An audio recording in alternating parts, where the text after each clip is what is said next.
Peregrinos de Cristo presenta el Catecismo, guía hacia la verdad central de la fe católica, con el Padre John Freddy Kirama Serna. Bienvenidos. Peregrinos de Cristo, reciban todos ustedes un saludo muy cordial. Bienvenidos a este nuevo podcast que bien saben ustedes está dedicado al estudio del Catecismo de la Iglesia Católica, un texto sumamente importante que todos naturalmente debemos conocer. Debemos acercarnos a este importante texto, puesto que existe la apremiante necesidad de conocer la fe para poder defenderla.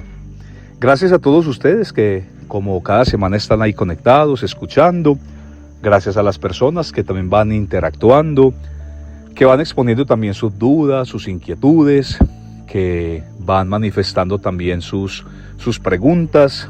Qué bueno que este sea de verdad un espacio que todos destinemos al conocimiento de la fe, que realmente asumamos todos con mucha responsabilidad este deber cristiano de conocer nuestra fe, como decía, para que podamos tener los suficientes argumentos para defenderla, que es una necesidad apremiante en estos días. Hemos tenido pues ya la oportunidad de estudiar un poco el Catecismo de la Iglesia Católica, sobre todo que en lo que concierne al prólogo, hemos también comenzado ya la primera parte, que es la profesión de la fe. Hemos podido estudiar un poco también el capítulo primero, en el que aparece como tema central el deseo de Dios en el hombre. Lo hemos comentado en el programa pasado, de cómo es el ser humano un ser religioso por naturaleza, una expresión tomada sobre todo de la filosofía. Ahora vamos entonces a entrar en el capítulo segundo de esta primera parte, un capítulo titulado Dios al encuentro del hombre. Comienza el Catecismo de la Iglesia recordándonos que mediante la razón natural el hombre puede conocer a Dios, por lo menos puede entrar en ese misterio de Dios, aunque ya lo hemos dicho en programas pasados, pues el misterio de Dios seguirá siendo misterio justamente, un misterio inabarcable, un misterio al que no podemos tener, digamos, completo acceso, pero podemos conocer de Dios lo que Dios ha querido que conozcamos. Lo podemos hacer a través de la razón natural, mediante las obras creadas, también lo hemos dicho, que a través de la naturaleza, la contemplación de la naturaleza, a través de las obras que contemplamos, a través de este espacio en el que estamos, en el que habitamos, podemos conocer de Dios. ¿Y quién no va a poder tener conocimiento de Dios? ¿Quién no va a poder acercarse a la grandeza y a la belleza de Dios si no es contemplando la perfección de las criaturas, la perfección y la belleza y la bondad que existe en las obras creadas? Hoy entonces vamos a hablar un poco acerca de la fe. No solamente se puede llegar a Dios a través de la razón natural, más aún lo decíamos en el podcast pasado, citando el famosísimo documento encíclica La Fides et Ratio, o La Fe y Razón, de San Juan Pablo II, un documento que concretamente nos habla de la relación entre la razón y la fe. Y lo que nos dice el Papa en la primera parte, en las primeras páginas de este texto, que también lo recordábamos, que dice que la razón y la fe son como las dos alas que elevan al espíritu humano al conocimiento de la verdad, o los dos rieles a través de los cuales el tren puede desplazarse. Por lo tanto, las dos son sumamente importantes, y sobre todo para el conocimiento de Dios, ambas son imprescindibles. Pero si bien podemos conocer, podemos llegar al misterio de Dios a través de la sola razón natural, sí debemos hablar de los límites que tiene la razón natural. Por eso lo dice también San Juan Pablo II, la razón natural nuestra inteligencia, nuestra capacidad intelectual puede llegar solo hasta cierta parte en lo que respecta al conocimiento de Dios, mientras que la fe puede seguir mucho más adelante, precisamente porque la fe pues es un don sobrenatural y la fe nos viene de Dios. Es Dios quien infunde en nosotros el don de la fe, y a través de ese don maravilloso, extraordinario, es que Dios puede ser conocido en todo su misterio. Es pues donde hablamos de la revelación divina. Dios ha querido mostrarse, Dios ha querido revelarse, y el que Dios haya querido hacerlo no disminuye su poder. Dios no deja de ser misterio por el hecho de que nos permita conocerlo a través de la razón natural o a través de la luz sobrenatural que es la fe. Dios sigue siendo misterio, Dios sigue siendo grande, Dios sigue siendo un misterio impenetrable e inabarcable, pero Dios nos permite saber, conocer de Él lo que realmente podemos conocer, y sabemos pues de estas dos vías, la razón y la fe. Nos dirá pues el Catecismo de la Iglesia que Dios ha querido revelar su designio amoroso, lo ha hecho desde siempre. Citábamos en el pasado podcast, concretamente en el texto de la creación o después de la creación, los diálogos que Dios entabla con los primeros padres o luego con sus descendientes. Lo hace con Adán y Eva cuando estos han cometido el pecado, y lo hará luego también con Caín después de que éste ha cometido el fratricidio, cuando éste ha asesinado a su hermano. Dios que dialoga, que habla, que se revela, ese Dios que busca entablar conversación, un Dios que se va revelando y un Dios al que le gusta ser conocido. Y precisamente Dios nos da las capacidades para que podamos conocerlo. Dios se hace perceptible, Dios se muestra, Dios se manifiesta y nos da la capacidad de poder acercarnos a Él, de poder conocer lo que podemos conocer de Él. Más aún, Dios nos permite que a través de ese conocimiento podamos llegar a amarlo, que creo que ese es precisamente el objetivo de la revelación. Es pues un designio divino, la revelación de Dios que se hace a través de acciones y palabras que están íntimamente ligadas entre sí. Nos hablará el Catecismo de las etapas de la revelación, cómo Dios progresivamente se va revelando. Dios no lo hace de una vez, sino que va, diríamos, disponiendo al hombre, va preparando al hombre, preparando al pueblo para esa progresiva manifestación, una manifestación que comenzará en primer lugar a través de esos signos, diríamos, naturales. La naturaleza le sirve a Dios para que éste se muestre, para que éste se revele. Luego lo hará a través de patriarcas, como nos lo dirá a continuación el Catecismo. Lo hará luego a través de los profetas, y lo hará luego y de manera especial en la persona de su Hijo. Es pues un Dios que desde el origen se da a conocer, como ya lo expresábamos con el texto de la desobediencia de Adán y Eva que encontramos en el texto o el libro del Génesis. Dios no rompe relaciones. Ciertamente se siente decepcionado por la desobediencia de nuestros primeros padres, pero Dios no corta relación. Dios no toma distancia de Adán y Eva, sino que al contrario lo busca para entablar con él un diálogo y para hacer que ese hombre pueda conocerlo y pueda conocer de sus designios. Aparece luego un importante personaje en toda la historia de la salvación, un personaje que nos suena muy familiar, Noé, de quien nos habla el libro del Génesis, también en sus primeros capítulos, y sabemos justamente cuál es el papel o el rol que desempeña Noé en aquellas primeras páginas del libro del Génesis o en aquellos primeros momentos de la historia de la humanidad. Dios toma esta determinación, esta fuerte decisión, la de enviar el diluvio, precisamente a raíz del pecado, el pecado que abunda, sobre todo el terrible pecado del politeísmo, que es un pecado que Dios reprueba y que es un pecado abominable. El politeísmo entendido como la adoración de muchos dioses.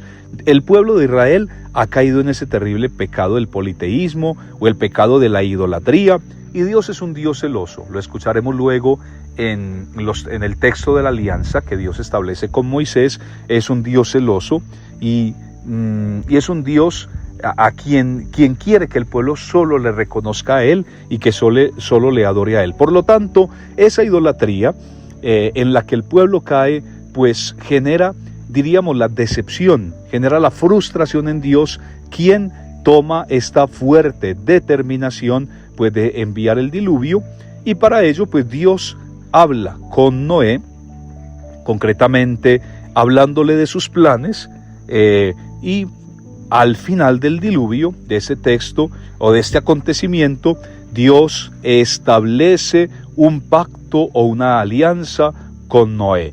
El pacto de no volver a destruir la tierra y el pacto de bendecir a sus descendientes. Y así de este texto hay un salto a otro segundo personaje, que es Abraham, un personaje sumamente importante y que es con quien comienza la historia del pueblo de Israel.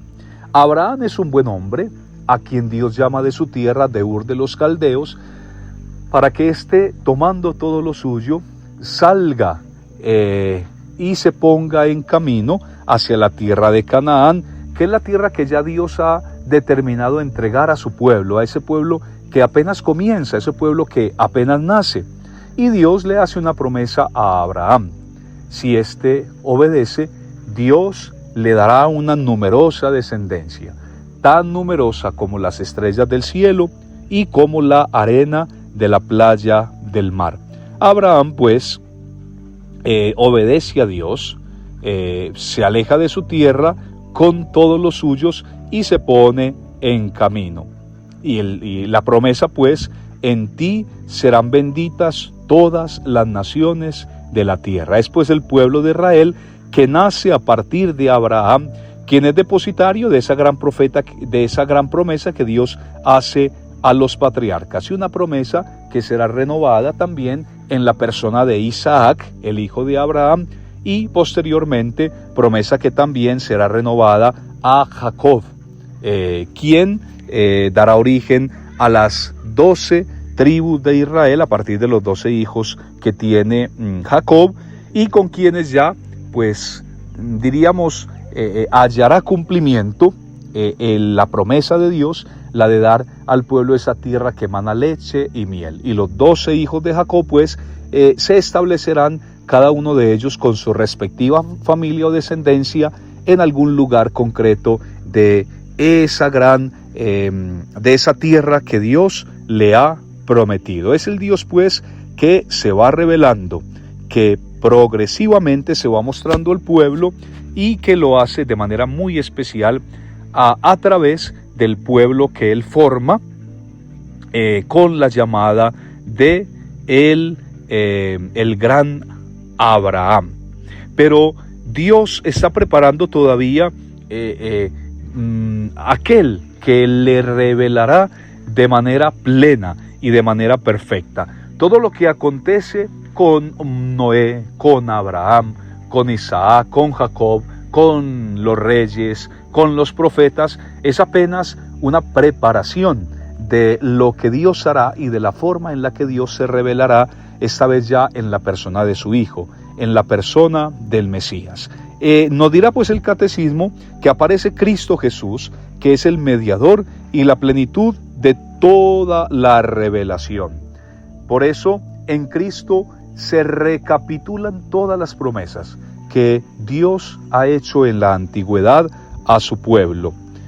En la antigüedad, nos dirá el libro de la carta a los Hebreos, Dios se manifestó de muchas maneras, pero ahora en esta época se ha revelado en la persona de su Hijo. Es un texto que encontramos en el primer capítulo de la carta a los Hebreos. Muchas veces y de muchos modos habló Dios en el pasado a nuestros padres por medio de los profetas, pero en estos tiempos nos ha hablado por su Hijo. de tal manera que no esperamos otra revelación, sino que ya la revelación se ha dado de manera plena y de manera definitiva en la persona de su Hijo. Ya Dios lo ha dicho absolutamente todo, Dios lo ha manifestado todo, Dios ha revelado todo su misterio en la persona de su Hijo, quien de manera muy especial nos ha presentado a Dios en su rol de Padre. Si hay una revelación especial, si hay un modo en el que Cristo ha revelado el rostro de Dios, es a través de la paternidad. Nos ha recordado que Dios es Padre, que no solamente Dios es creador, que no solo es hacedor, sino que es Padre. Que Dios ha querido entablar con el hombre y con su pueblo una relación paterno-filial. No se ha conformado simplemente con ser el creador y con ser aquel de quien todo depende, sino que Dios ha querido ir mucho más allá y establecer pues esta relación especial, la del Padre con sus hijos. Él es Padre y cada uno de los miembros de su pueblo son hijos suyos, hijos en el Hijo. Esa, sin lugar a dudas, es la gran revelación que Cristo Jesús ha hecho del Padre. Nos ha mostrado pues el rostro paternal del Padre. Él pues ha venido justamente a completar la revelación. Cristo Jesús ha venido para que nosotros podamos acercarnos más al misterio del Padre. Él ha venido para que podamos vivir más plenamente esa revelación. Y ha venido sobre todo para que viéndole a Él, conociéndole a Él, podamos ver al Padre y podamos conocer al Padre. El famoso texto que encontramos en el Evangelio de San Juan. Quien me ve a mí, ha visto al Padre. Yo procedo del Padre, de manera que el Padre y yo somos una sola cosa. Lo ha dicho Jesús en el Evangelio. Por lo tanto, el ver a Cristo, el creer en Jesús, el acercarnos a Él, es ver al Padre. Es creer en el Padre, es acercarnos al Padre. Concluirá este capítulo segundo de esta parte del catecismo diciendo que los cristianos, la fe cristiana no puede aceptar otras revelaciones que pretenden superar o corregir la revelación de Cristo. Naturalmente, si Cristo es la impronta del Padre, si Cristo es la revelación perfecta del Padre, no podemos esperar otras revelaciones que suplan, diríamos que mejoren o que completen una revelación que ya ha sido completada en la persona de Jesucristo. No esperamos, por lo tanto, más revelaciones, sino la que ya hemos recibido en Cristo. Por lo tanto, este bello capítulo, esta parte pues del Catecismo de la Iglesia Católica, nos invita pues a mirar, a contemplar a Jesucristo como el revelador del Padre, a mirar y creer en Jesucristo como aquel que ha venido a plenificar la revelación, como aquel que ha venido a mostrarnos el rostro amoroso del Padre.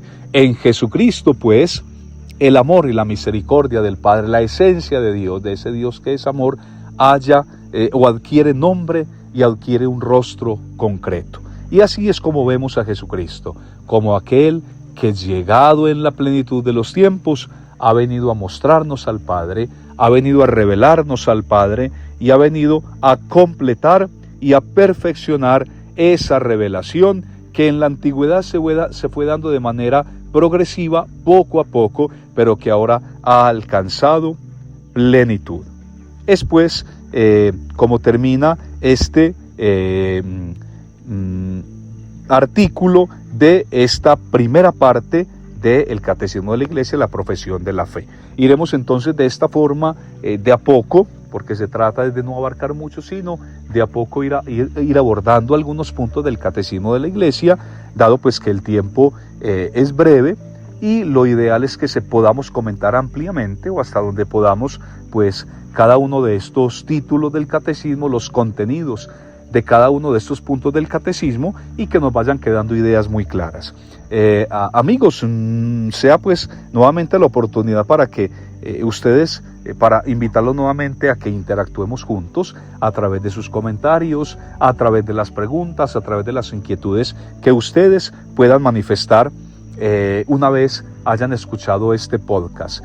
Vuelvo e insisto lo que he dicho en varias ocasiones. Es importante, más que importante, es imprescindible, casi que un deber cristiano, que nosotros conozcamos la fe. Y creo que nuestro propósito seguirá siendo nuestro propósito mientras estemos haciendo este espacio, este podcast, y que bueno que ustedes pues lo aprovechen, o que todos lo aprovechemos, para que entremos en contacto más directo con nuestra fe, para que haya más madurez al momento de conocer, al momento de vivir nuestra fe, y en verdad tengamos las herramientas suficientes necesarias para que hagamos defensa de la fe. El Señor a todos les bendiga, y no olvidemos que de la mano del Señor siempre. Amigos peregrinos de Cristo, recuerden compartir y juntos extendamos la invitación a formar parte del reino que nos prepara nuestro Señor Jesucristo. Amén.